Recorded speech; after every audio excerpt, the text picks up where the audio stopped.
আজ বিহার বিধানসভাতেও ওই যে বলে না চোর পালালে বুদ্ধি বাড়ে, অনেকটা ঠিক সেই রকম কেলেঙ্কারির পর এবার ফিরল হুঁশ।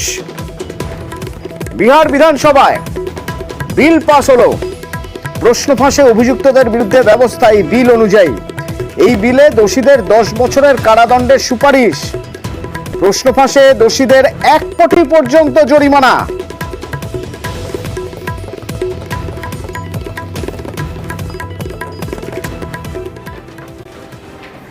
দুদিন আগে শিলিগুড়িতে এক ডেঙ্গি আক্রান্ত শিশুর মৃত্যু হয়েছে। চিন্তা বাড়াচ্ছে শিলিগুড়িতে ডেঙ্গি আক্রান্তের সংখ্যা। কি পরিস্থিতি ওখানকার জানবো, ওখান থেকে রয়েছেন আমার প্রতিনিধি পার্থপ্রতিম। এখনো পর্যন্ত আক্রান্তের সংখ্যা কত এবং পুরসভা কি ব্যবস্থা নিচ্ছে?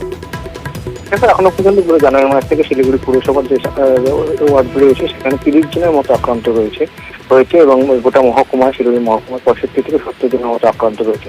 সেখানে পরিস্থিতি উদ্বেগজনক না হলেও কিন্তু পুরসভা যথেষ্ট সতর্ক। ইতিমধ্যে যে শহরকে পরিষ্কার পরিচ্ছন্ন রাখার জন্য বাড়তি শ্রমিক নিয়োগ করেছে পুরসভা।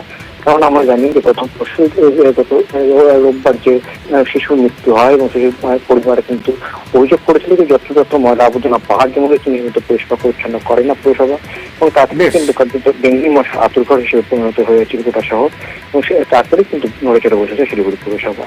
ধন্যবাদ।